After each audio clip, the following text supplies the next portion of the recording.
इस कहानी को मैंने एडिट और अनुवादित किया है। धन्यवाद। अध्याय 21। राक्षस सेनापति ने बड़ी मुश्किल से निगला, तुम बदला लेने के लिए मेरा इस्तेमाल करने की कोशिश कर रहे हो। तुम इतने मूर्ख नहीं हो। राजमहरा मुस्कुराया। तलवार को अपने हाथ में लेकर तलवार ने दैत्य सेनापति के दाहिने सीने को छेद दिया। उसने दैत्य सेनापति को जमीन पर गिरा दिया।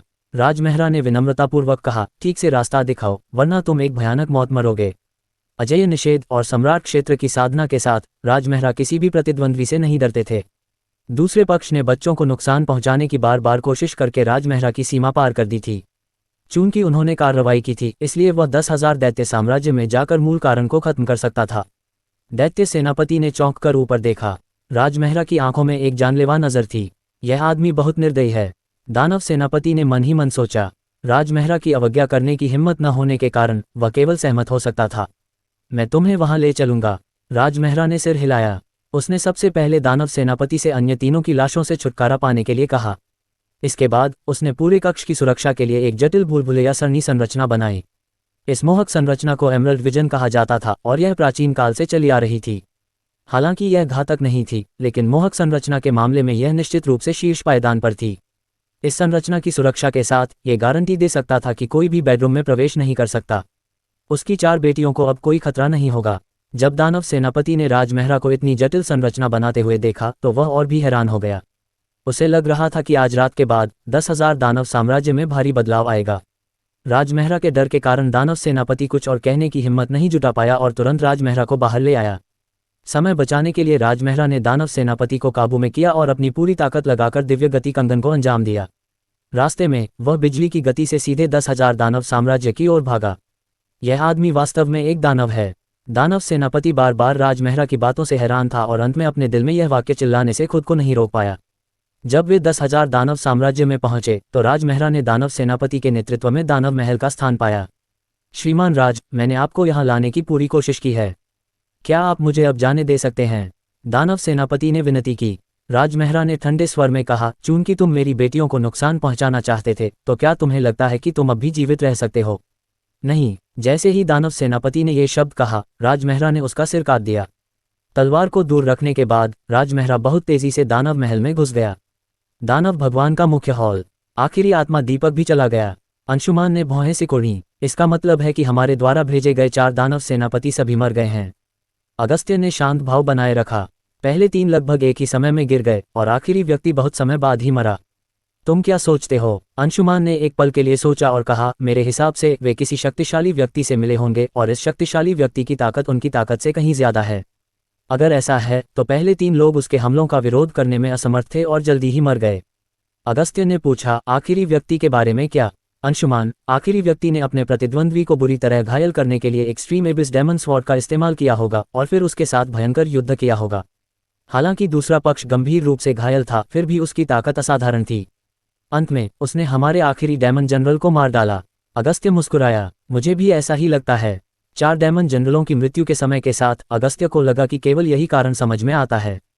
जब उसने सोचा कि उसके अधीनस्थों का गुप्त हमला कितना सफल रहा, तो अगस्त्य को संतुष्टि महसूस हुई। दीपिका, तुमने निश्चित रूप से यह उम्मीद नहीं की थी कि मैं तुम्हारे समर्थक को सिर्फ 4 डेमन जनरलों और एक डेमन तलवार से मार डालूंगा। मैं अब तुम्हारा भाव देखना चाहूंगा। हा। अगस्त्य की हंसी अतुलनीय रूप से अहंकारी और गर्वपूर्ण थी। ऐसा लग रहा था जैसे ये संक्रामक हो और इसने अंशुमान को भी हंसाया। एक उदास आवाज ने अचानक उनकी हंसी को बाधित किया। तुम बहुत जल्दी खुश हो रहे हो। राजमहरा ने उन दोनों को मजाक में देखा। अगस्त्य और अंशुमान ने एक साथ मुस्कुराना बंद कर दिया और चौंक कर राजमहरा को देखा। तुम कौन हो? अंशुमान ने जल्दी से पूछा। राजमहरा। अगस्त्य और अंशुमान ने भौहें सिकोड़ी। राजमहरा की शक्ल देखकर वे चौंक गए। इसका मतलब था कि उनके अनुमान गलत थे। अगस्त्य ने धीमी आवाज में कहा, ऐसा लगता है कि तुमने पहले 3 दानव जनरलों को मार डाला और आखिरी को यहाँ लाने के लिए कहा। राजमहरा ने चंचलता से मुस्कुराया। बधाई हो, तुमने इस बार सही अनुमान लगाया। अंशुमान ने भौहें सिकोड़ी। असंभव। एक बार जब चरम रसातल दानव तलवार का इस्तेमाल चुपके से हमला करने के लिए किया जाता है, तो एक महान संत भी बुरी तरह घायल हो जाएगा। तुम इतने सुरक्षित और स्वस्थ कैसे हो? उसके अधीन 4 दानव सेनापति असाधारण शक्ति के थे, खास तौर पर नेता जो छिपकर हमला करने में माहिर था। तार्किक रूप से कहें तो दानव सेनापति ने एक्सट्रीम एबिस दानव तलवार का इस्तेमाल किया होगा। लेकिन अब राजमहरा उनके सामने खड़ा था। ये बिल्कुल अकल्पनीय था। राजमहरा तिरस्कारपूर्वक मुस्कुराया। एक्सट्रीम एबिस दानव तलवार, क्या ये सही खिलौना है? अगस्त्य और अंशुमान के चेहरे की मांसपेशियां एक साथ कांप उठीं। एक्सट्रीम एबिस दानव तलवार खिलौना, क्या मजाक है, यह एक स्पिरिट लेवल मैजिक आर्टिफैक्ट था। ठीक है। अंशुमान की अभिव्यक्ति अतुलनीय रूप से दुर्भावनापूर्ण हो गई। राजमहरा, चूंकि तुमने जाल में चलने की पहल की है तो तुम यहीं मर जाओगे। 10,000 दानव साम्राज्य में वर्चस्व क्षेत्र के ऊपर कुल 3,000 दानव सेनापति थे। जब तक अंशुमान आदेश देते वे तुरंत प्रकट हो जाते। राजमहरा चाहे कितना भी मजबूत क्यों ना हो, 3,000 दानव सेनापतियों की घेराबंदी के खिलाफ भले ही वह मरता नहीं, कम से कम उसकी खाल तो उतर ही जाती। खून के प्यासे दानव भगवान की मौजूदगी में ये कहा जा सकता है कि राजमहरा का परिणाम था निश्चित मृत्यु। तुम बहुत बोलते हो। हालांकि जैसे ही अंशुमान ने 10,000 दानव टोकन निकाला और 3,000 दानव सेनापतियों को इकट्ठा करने की तैयारी की, राजमहरा ने अचानक हमला कर दिया। दिव्य आंदोलन कंगन और अपने सम्राट क्षेत्र की ताकत की मदद से वह बिजली की तरह तेज था। अनंत तलवारबाजी तकनीक चतुर थी लेकिन अनाड़ी थी। इसने तुरंत भारी तलवार ऊर्जा बनाई जिसने अंशुमान को बंद कर दिया। सम्राट क्षेत्र, राजमहरा की आभा को महसूस करते हुए अगस्त्य और अंशुमान एक साथ चौंक गए। उन दोनों को दुखद रूप से एहसास हुआ कि राजमहरा के बारे में उनका निर्णय फिर से गलत था। दूसरी ओर राजमहरा ने सम्राट दायरे के साथ 4 दानव जनरलों और चरम रसातल दानव तलवार से आसानी से निपटा था। इसका मतलब था कि राजमहरा के पास निश्चित रूप से कुछ ऐसे तरीके थे जो उनकी कल्पना से परे थे। इससे पहले कि वे दोनों कुछ सोच पाते, राजमहरा अंशुमान के सामने दौड़ पड़े। शिट! अंशुमान का दिल धड़क उठा। उसने जल्दी से अपने शरीर में मौजूद सभी सच्चे सार को एक मोटी काली राक्षसी आभा बाधा में बदलने के लिए जुटाया। संघर्ष करना बंद करो, इस तरह से तुम अधिक आराम से मरोगे। राजमहरा की तलवार अंशुमान के दिल में घुस गई। फिर तलवार घूम गई और अंशुमान को आधे में काट दिया। अगस्त्य ने ठंडे दिमाग से जमीन पर पड़ी 2 लाशों को देखा और उठ खड़ा हुआ। अच्छा कदम। ओह हाँ, राजमहरा ने चंचलता से मुस्कुराते हुए कहा। तुमने क्या देखा? जब अंशुमान मारा गया तो अगस्त्य खड़े होकर देख रहे थे। राजमहरा कैसे नहीं देख सकते थे कि अगस्त्य जानबूझकर उन्हें देख रहे थे। अगस्त्य ने व्यंग्य किया, तुम किसी तरह के जादुई हथियार की मदद से बहुत तेज हो। इसके अलावा तुम्हारी तलवार की तकनीक शानदार लेकिन अनाड़ी, राजसी लेकिन अजीब है। इन दोनों का संयोजन वास्तव में बहुत शक्तिशाली है। ये वह जादुई हथियार है जिससे तुमने जीत हासिल की। मैं बता सकता हूं कि तुम एक ऐसे व्यक्ति हो जो अपने दिमाग का इस्तेमाल करना पसंद करते हो। राजमहरा मुस्कुराए, हालांकि ये बेकार है। अध्याय 22, राजमहरा की असली जीत का धर्म खजाना।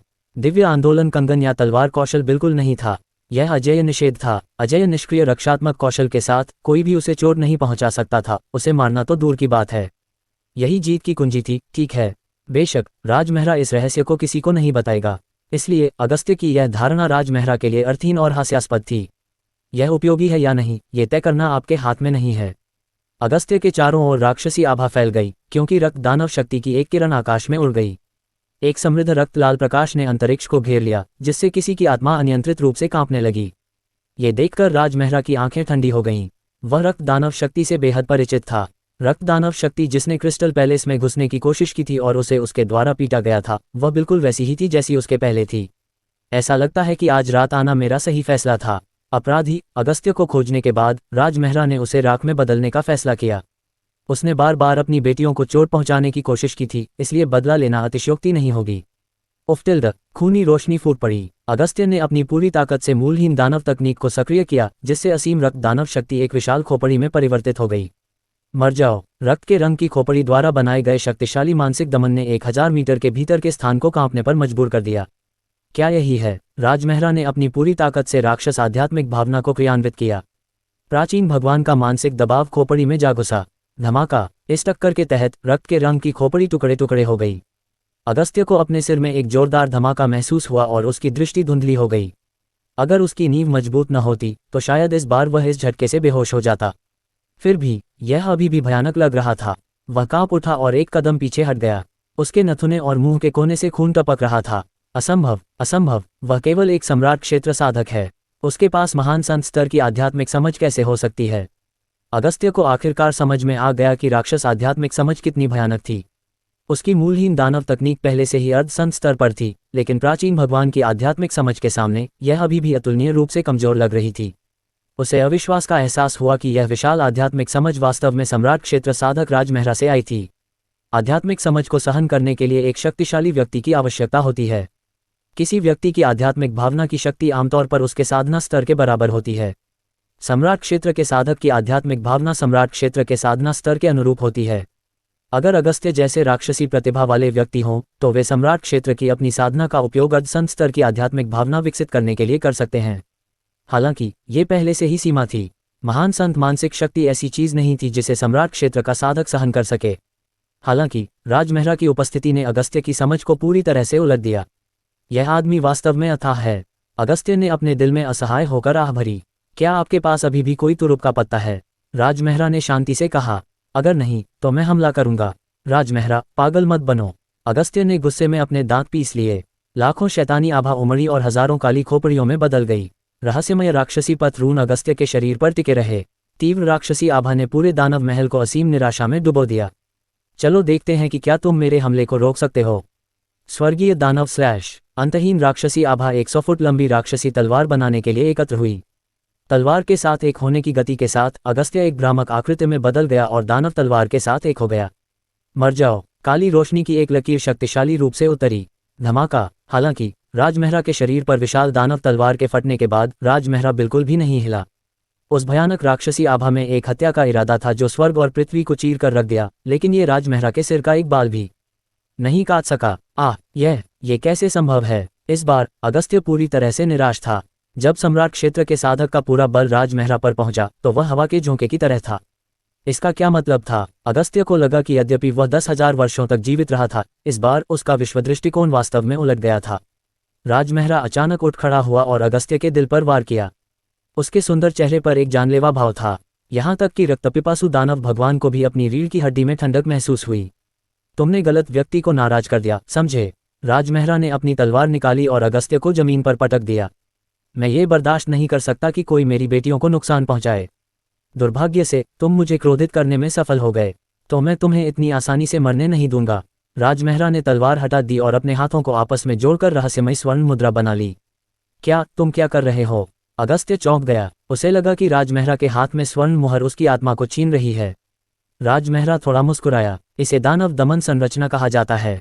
ये राक्षसों का स्वाभाविक प्रतिशोध है। एक बार जब आप फंस जाते हैं तो 7 आत्माएं और 6 आत्माएं एक एक करके छील दी जाएंगी और कुचल दी जाएंगी। यह एहसास बहुत संतुष्टिदायक है।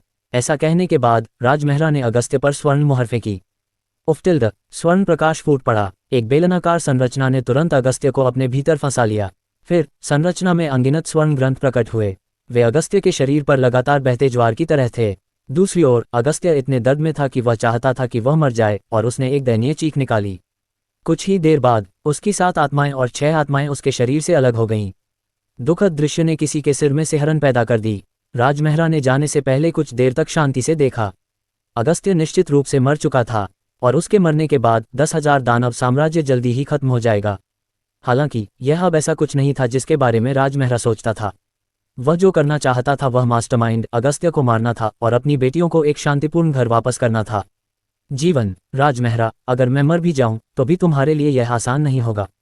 मेरे स्वामी बेदाग शैतान भगवान बदला लेने के लिए तुम्हें जरूर ढूंढ लेंगे। अगस्त्य ने अपनी अंतिम पुकार लगाई। राजमहरा, जो दरवाजे पर पहुंच चुका था, रुक गया और बिना पीछे मुड़े बोला, कोई बात नहीं। अपनी उंगलियों के एक झटके से दानव दमन संरचना ने तुरंत पागल की तरह अगस्त्य को टुकड़ों में फाड़ दिया। क्रिस्टल पैलेस में वापस लौटने के बाद राजमहरा ने बेडरूम के बाहर जांच की और आंखों पर बंधी पट्टी को हटा दिया। साथ ही उसने सुनिश्चित किया कि कोई निशान न बचा हो। पत्नी, बहुत देर हो चुकी है, तुम सो क्यों नहीं रही हो? इस समय संजय अचानक राजमहरा के पीछे दिखाई दिया। राजमहरा ने पलटकर शांति से कहा, मुझे आज रात नींद नहीं आ रही है, इसलिए मैं सांस लेने के लिए बाहर आया हूँ। समझ गया। राघव ने सिर हिलाया। मैंने कुछ शोरगुल सुना और सोचा कि कोई बाहरी व्यक्ति अंदर घुस आया है। ये तुम हो? राजमहरा मुस्कुराए। हाँ, जब तक वह आसपास था भविष्य में कोई भी आसानी से यहाँ घुस नहीं सकता था। तो मैं विदा लेता हूँ, जल्दी आराम करो। राघव ने सिर झुकाया और चला गया। राजमहरा ने अपना सिर हिलाया और मुस्कुराया। राघव बहुत देर से आया था। सौभाग्य से वह बच्चों के साथ था। अपने विचारों को दूर करने के बाद वह मुड़ा और बेडरूम में प्रवेश किया। बिस्तर पर चारों छोटी लड़कियां गहरी नींद में सो रही थीं। हालांकि वे बहुत आज्ञाकारी भी नहीं थीं। राजमहरा ने सुना कि रिया उसे चकित होकर डैडी कह रही थी। उसका छोटा हाथ बिस्तर को छू रहा था, मानो वह उसे ढूंढ रही हो। ऐसा लग रहा था कि अगर वे सो भी गए तो भी उन्हें महसूस हो सकता था कि उनके पिता उनके पास हैं या नहीं। ये बच्चे मुझ पर बहुत निर्भर हैं। राजमहरा ने अपना सिर हिलाया और असहाय होकर मुस्कुराया। वह धीरे से बिस्तर पर चढ़ गया और रिया के छोटे से सिर को थपथपाया। छोटी लड़की तुरंत शांत हो गई और उसके चेहरे पर एक हल्की मुस्कान आ गई। अनन्या, अलीशा और राधिका को भी राज मेहरा की वापसी का आभास हो गया था। एक एक करके वे राज मेहरा की तरफ जाने से पहले बिस्तर पर इधर उधर घूमने लगीं। प्यारे बिल्ली के बच्चे की तरह वे राज मेहरा की बाहों में लिपट गए और शांति से सो गए। ऐसा लगता है कि मैं भविष्य में उन्हें रात में आसानी से नहीं छोड़ पाऊंगा।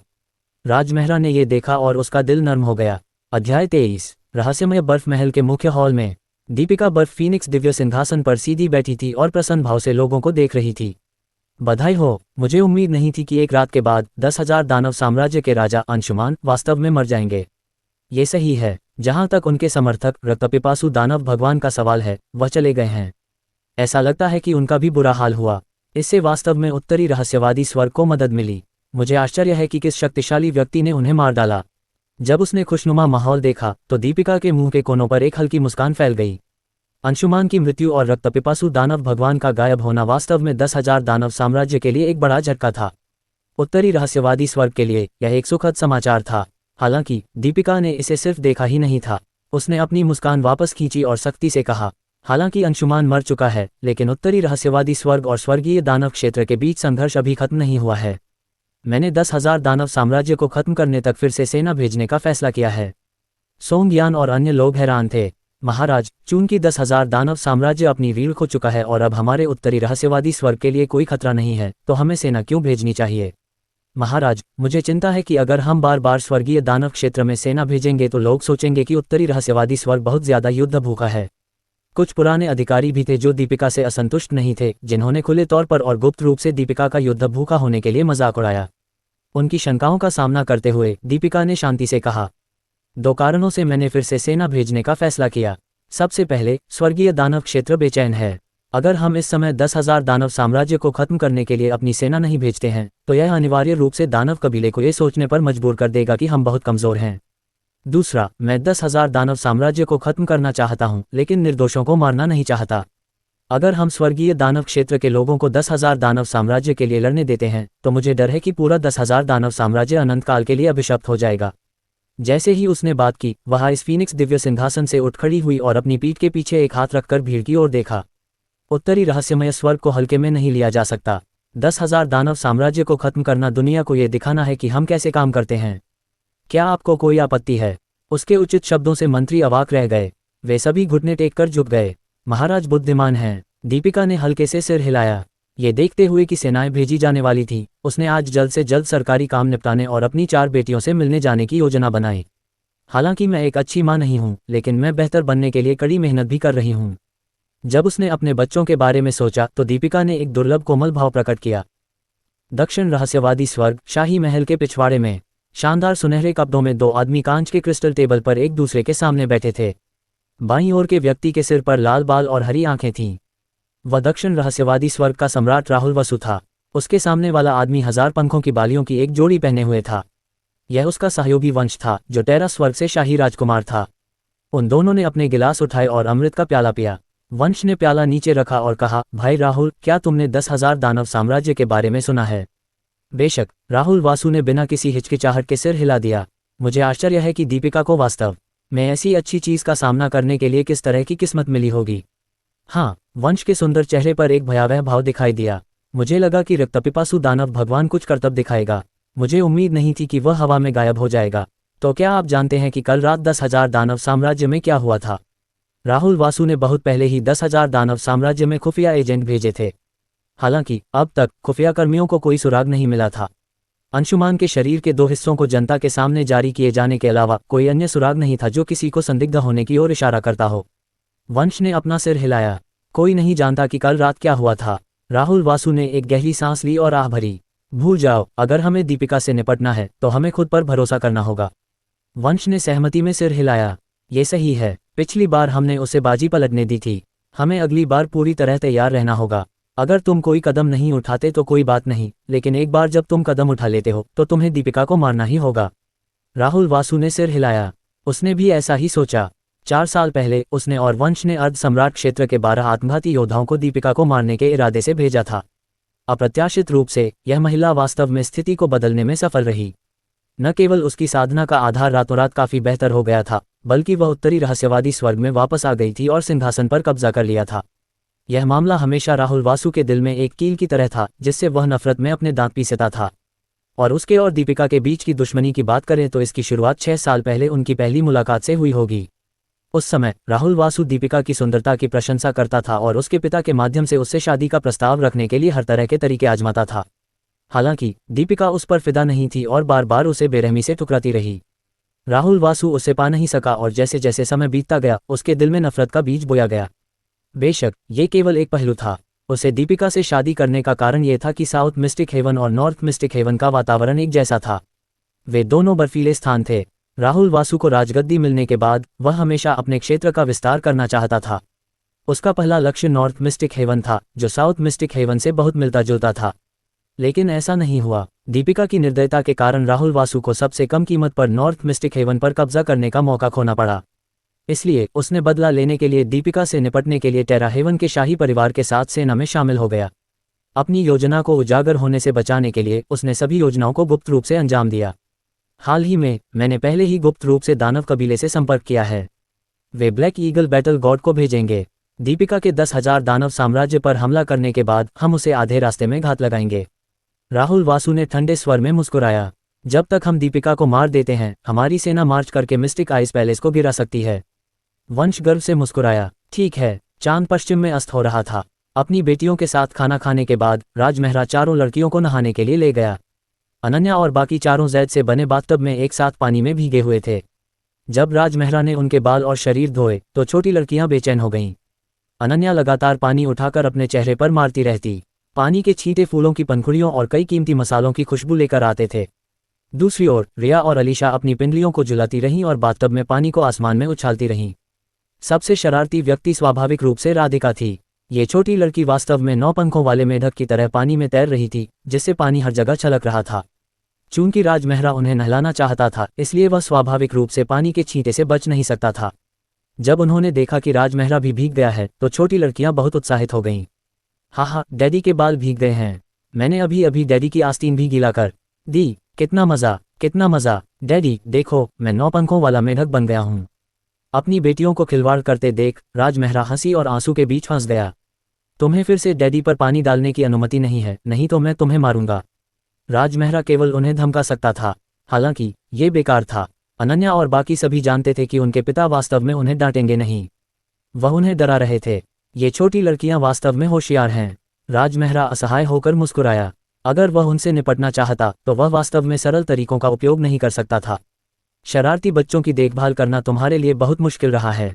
जैसे ही राजमहरा इन छोटी लड़कियों को संभालने के लिए दिमाग खपा रहे थे दीपिका की शांत आवाज़ पीछे से आई। हालांकि राजमहरा के पलटकर कुछ बोलने से पहले ही दीपिका की तरफ मुंह करके खड़ी रिया ने चिल्लाते हुए कहा, माँ, जब डैडी हमें नहलाते हैं तो बहुत मज़ा आता है। नीचे आओ और डैडी को तुम्हें भी नहलाने दो। अध्याय 24। रिया की बातों से दीपिका का चेहरा लाल हो गया। हालांकि छोटी लड़कियों को नहीं पता था कि उनकी माँ शर्मीली है। अनन्या, अलीशा और राधिका सभी जोर से चिल्लाईं, माँ, नीचे आओ और हमारे साथ नहाओ। माँ, जब डैडी हमें नहलाते हैं तो कितना आराम मिलता है। माँ, चलो मैं तुम्हें तैरना सिखाता हूँ। बच्चे जितना जोर से चिल्लाते दीपिका का चेहरा उतना ही लाल होता जाता। हालांकि उसने 4 साल पहले राजमहरा पर खुद को जबरदस्ती किया था, लेकिन वास्तव में उसका प्रेम जीवन हमेशा खाली रहा था। रिश्तों के मामले में वह बेहद शर्मीली थी, बिल्कुल उन छोटी लड़कियों की तरह जो अभी अभी प्यार में पड़ी थीं। अब जब बच्चों के इस झुंड ने ऐसा अनुरोध किया था तो भले ही दीपिका महारानी थी लेकिन वह इतनी शर्मीली थी कि वह भाग जाना चाहती थी। राजमहरा से उसकी पीठ को साफ करने और उसे नहलाने के लिए कहना। दीपिका ने बस एक पल के लिए ही इसके बारे में सोचा, फिर उसे लगा कि उसका दिल तेजी से धड़क रहा है। हालांकि वह आखिरकार एक महारानी थी और वह एक सम्राट दायरे की ताकत थी। उसका आत्मनियंत्रण और संयम असाधारण रूप से उच्च था। उसने एक गहरी सांस ली और अपना सिर थोड़ा हिलाया। माँ एक साधक है। मैं पहले से ही आध्यात्मिक ऊर्जा का उपयोग करके खुद को साफ कर सकती हूँ। मुझे नहाने की ज़रूरत नहीं है। इसके साथ ही उसने एक सील को बुलाया। उन्होंने सिर से पैर तक एक नीली रोशनी चमकती देखी, जैसे कि उसने उसके पूरे शरीर को धो दिया हो। ओह, तो माँ इस तरह से नहाती है। अनन्या, रिया और अलीशा ने एक साथ सिर हिलाया। राधिका ने अपना सिर हिलाया। इस तरह से नहाना मज़ेदार नहीं है। जब मैं बड़ी हो जाऊंगी तब भी मुझे डैडी को इस तरह से नहलाना होगा। राजमहरा ने अपना सिर हिलाया और मुस्कुराया। जब तुम बड़ी हो जाओगी तो तुम्हें खुद ही नहाना पड़ेगा। पिता तुम्हें नहला नहीं सकते। क्यों? चारों लड़कियां उलझन में दिखीं। राजमहरा ने ठहाका लगाया। जब तुम बड़ी हो जाओगी तो तुम्हें पता चल जाएगा। बच्चे अभी छोटे थे, ज्यादा कुछ कहने से उनकी भावनाएं प्रभावित होतीं। स्वाभाविक रूप से ऐसी समस्या को अनदेखा करना ही सबसे अच्छा था। सौभाग्य से बच्चों ने इस मामले को आगे नहीं बढ़ाया और पानी में खेलना जारी रखा। इसके बाद दीपिका ने लड़कियों को नहलाने में राज मेहरा की मदद की। हालांकि राज मेहरा की तुलना में वह बहुत ज्यादा अनाड़ी लग रही थी। सच कहूं तो मुझे उम्मीद नहीं थी कि तुम बच्चों की परवरिश के मामले में इतनी प्रतिभाशाली हो। दीपिका खुद को बोलने से रोक नहीं पाए। राज मेहरा ने सहजता से कहा, तो भगवान ने मुझे एक साथ 4 बेटियां दे दीं। दीपिका का चेहरा लाल हो गया। राज मेहरा से मिलने से पहले उसने खुद को इतनी जल्दी मां बनने की उम्मीद नहीं की थी। उसने एक बार में 4 बच्चों को जन्म देने की भी उम्मीद नहीं की थी। वह उत्तरी रहस्यमय स्वर्ग के पूरे शाही परिवार में 4 खजानों वाली अकेली थी। स्वर्ग, इसलिए यह पता चला कि वह जन्म देने में इतनी सक्षम थी। इसने दीपिका के विश्व दृष्टिकोण को पूरी तरह से उलट दिया था। उसने खांसी और जबरदस्ती विषय बदल दिया। और ठीक है, मैं फिर से 10,000 दानव साम्राज्य में सेना भेजने की तैयारी कर रही हूँ। इस यात्रा के लिए अधिक समय की आवश्यकता होगी, इसलिए मुझे बच्चों की देखभाल के लिए आपको अकेले परेशान करना होगा। आप इतनी जल्दी फिर से सेना भेजने जा रहे हैं? राज मेहरा ने पूछा। ये सही है। दीपिका ने एक पल के लिए सोचा और राज मेहरा से कुछ भी नहीं छिपाने का फैसला किया। मुझे आश्चर्य है कि किस शक्तिशाली व्यक्ति ने एक रात में 10,000 दानव साम्राज्य के शासक को मार डाला। यहाँ तक कि रक्तपिपासु दानव भगवान का भी सफाया हो सकता है। इसलिए मैंने जल्द से जल्द 10,000 दानव साम्राज्य को पुनः प्राप्त करने और उन्हें और उत्तरी रहस्यवादी स्वर्ग को कुछ शांति देने का फैसला किया है। राज मेहरा ने सिर हिलाया। दीपिका के फैसले में वास्तव में कुछ भी गलत नहीं था। उन दोनों ने बच्चों को नहलाने में मदद की। दीपिका ने कुछ देर बच्चों के साथ खेलने के बाद वह चली गई और मिस्टिक आइस पैलेस में वापस आ गई। अगली सुबह अनन्या और बाकी लोगों ने साधना समाप्त की ही थी कि सोनू शाही परिवार के कुछ शिष्यों के साथ क्रिस्टल पैलेस में पहुंच गया। जब उसने राज मेहरा को देखा तो सोनू ने तुरंत सम्मानपूर्वक सिर झुकाया। नमस्कार चाचा। हाँ, राज मेहरा ने देखा कि सोनू और बाकी लोग 4 जेड बॉक्स पकड़े हुए थे और पूछा, क्या आप अनन्या और बाकी लोगों को कुछ भेजना चाहते हैं? हाँ, सोनू ने सिर हिलाया। उसे लगा कि उसके चाचा साले वाकई प्रभावशाली थे जो एक नज़र में बता देते थे कि वह क्या करना चाहते हैं। अनन्या और बाकी लोग भी आसपास इकट्ठे हो गए और उत्सुकता से पूछा, आप हमें क्या देने जा रहे हैं? अच्छा सामान। सोनू ने उन्हें सस्पेंस में रखा। उसने और शाही परिवार के वंशजों ने 4 जेड बॉक्स जमीन पर रखे और उन्हें एक एक करके खोला। उफ्तिल्द, तुरंत 4 चमकदार हरी रोशनियां आसमान में चमक उठीं। अनन्या और बाकी लोग जल्दी से देखने के लिए वहां गए। हर जेड बॉक्स में एक प्यारा बर्फ सफ़ेद रोएदार छोटा राक्षस जानवर था। इस राक्षस जानवर के पेट में हरे रंग की रोशनी की एक गेंद थी जो आग की मोमबत्ती की तरह थी, जो चमकदार रोशनी के साथ टिमटिमाती रहती थी। वाह, क्या यह एमरल्ड स्पिरिट रैबिट है? छोटी लड़कियों की आंखें चमक उठीं। एमरल्ड स्पिरिट रैबिट कोमल और प्यारा था और 9 स्वर्ग अमर क्षेत्र की लड़कियों को यह बहुत पसंद था। हालांकि इस प्रकार का राक्षस जानवर बेहद फुर्तीला था और उसे पकड़ना बेहद मुश्किल था। एक बार जब वे इसे पकड़ लेते तो उन्हें इसे एक विशेष जेड बॉक्स में रखना पड़ता। केवल आध्यात्मिक शक्ति के साथ जेड बॉक्स को सील करके ही वे आज्ञाकारी रूप से अंदर रह सकते थे। ये सही है। हम में से कुछ लोग कल खुद को शांत करने के लिए 10,000 बीस्ट माउंटेन रेंज गए थे और 4 एमरल्ड स्पिरिट रैबिट पकड़ने के लिए भाग्यशाली थे, इसलिए हमने उन्हें आपके पास भेज दिया। सोनू के चेहरे पर गर्व की अभिव्यक्ति थी। उसके पीछे शाही परिवार के बच्चे भी बहुत खुश थे। ट्रेनिंग के लिए 10,000 बीस्ट माउंटेन रेंज में प्रवेश करने में सक्षम होने का मतलब था कि वे आधिकारिक तौर पर मार्शल आर्ट के मार्ग पर चल पड़े थे। यह उतना ही महत्वपूर्ण था जितना कि एक लड़के का दाढ़ी बढ़ाना और वयस्क बनना। ये तो बताने की ज़रूरत ही नहीं है कि उन्होंने एक बार में 4 एमरल्ड स्पिरिट खरगोश भी पकड़े। तो हम इसे स्वीकार करेंगे। शुक्रिया सोनू। अनन्या और बाकी लोगों ने उदारता से एमरल्ड स्पिरिट खरगोश स्वीकार किए। राधिका एमरल्ड स्पिरिट खरगोश के सामने बैठ गई और उसे बहुत देर तक देखती रही। उसकी आंखें इधर उधर घूमी और उसने पूछा, सोनू, क्या 10,000 बीस्ट माउंटेन रेंज में कई दुर्जय राक्षस जानवर हैं? अनन्या, रिया और अलीशा ने एक साथ राधिका की तरफ देखा। उन्हें थोड़ा बहुत एहसास हो रहा था कि उनकी बहन फिर से कुछ करने वाली है। ये सही है। 10,000 Beast Mountain Range North Mystic Heaven की सीमाओं के पास सबसे बड़ी राक्षस जानवर पर्वत श्रृंखला है। अंदर लाखों राक्षस जानवर हैं। ऐसा कहा जाता है कि पर्वत श्रृंखला की गहराई में और भी बड़े राक्षस हैं। सोनू ने सख्ती से कहा। वाह, यह मजेदार होगा। राधिका की आंखें चमक उठीं। उसे क्रूर राक्षस जानवरों को पकड़ना बहुत पसंद था। पहले जब भी उसे समय मिलता था उसकी माँ उसकी मदद करती थी। अब जब उसके पिता यहाँ हैं और 10,000 जानवरों की पर्वत श्रृंखला इतनी मजेदार है तो वह निश्चित रूप से और भी अधिक क्रूर राक्षस जानवरों को पकड़ने में सक्षम होगी। पिताजी, चलो हम भी 10,000 जानवरों की पर्वत श्रृंखला पर चलते हैं। राधिका ने उत्साह से राज मेहरा की जान को गले लगाया। मैं भी खेती करना चाहती हूँ। राज मेहरा ने अनन्या और बाकी लोगों से पूछा, क्या तुम लोग भी जाना चाहते हो? हाँ हाँ हाँ। कुछ सोचने के बाद तीनों लड़कियों ने सिर हिलाया। राज मेहरा को उम्मीद थी कि वे सहमत होंगे। आखिरकार वे पहले से ही अनंत तलवारबाजी तकनीक सीख चुके थे और तलवारबाजी में कुशल थे। जब उन्होंने सुना कि सोनू और बाकी लोग प्रशिक्षण के लिए गए हैं तो वे कैसे लुभाए नहीं जा सकते थे। तो डैडी तुम लोगों को वहां ले जाएंगे, राजमेहरा ने प्यार से मुस्कुराया। बच्चों के साथ होने के कारण सभी राक्षस महत्वहीन थे। जैसे ही उसने बोलना समाप्त किया, राधिका ने अधीरता से राजमेहरा को खींच लिया और चल पड़ी। उनके जाने के बाद सोनू ने ईर्ष्यालु भाव प्रकट किया। चाचा अनन्या और बाकी लोगों के साथ बहुत अच्छे हैं, वे वास्तव में किसी भी बात पर सहमत हो सकते हैं। हाँ, अगर मेरे पिता मेरे साथ इतने अच्छे होते तो मैं अपने सपनों में खुद को हंसते हुए जगा देता। काश मेरे पास उनके जैसे पिता होते। अध्याय 25। 10,000 जानवरों की पर्वत श्रृंखला उत्तरी रहस्यमय स्वर्ग की सीमा से 3 मिलियन मील दूर थी। ये क्रिस्टल पैलेस से 1 अरब किलोमीटर से भी अधिक दूर थी। हालांकि वर्तमान राजमेहरा के लिए इतनी भयानक दूरी कोई बड़ी समस्या नहीं थी। किसी विशेष टेलीपोर्टेशन संरचना की कोई आवश्यकता नहीं थी। उनका साधना आधार सम्राट क्षेत्र में था और वे स्वर्ग और पृथ्वी की आध्यात्मिक ऊर्जा को उन्मत्त रूप से अवशोषित कर रहे थे। ये दिव्य आंदोलन कंगन को भयानक गतिशीलता शक्ति में बदलने के लिए पूरी तरह से पर्याप्त था। केवल आधे दिन में वह बच्चों को 10,000 जानवरों की पर्वत श्रृंखला के किनारे ले आया।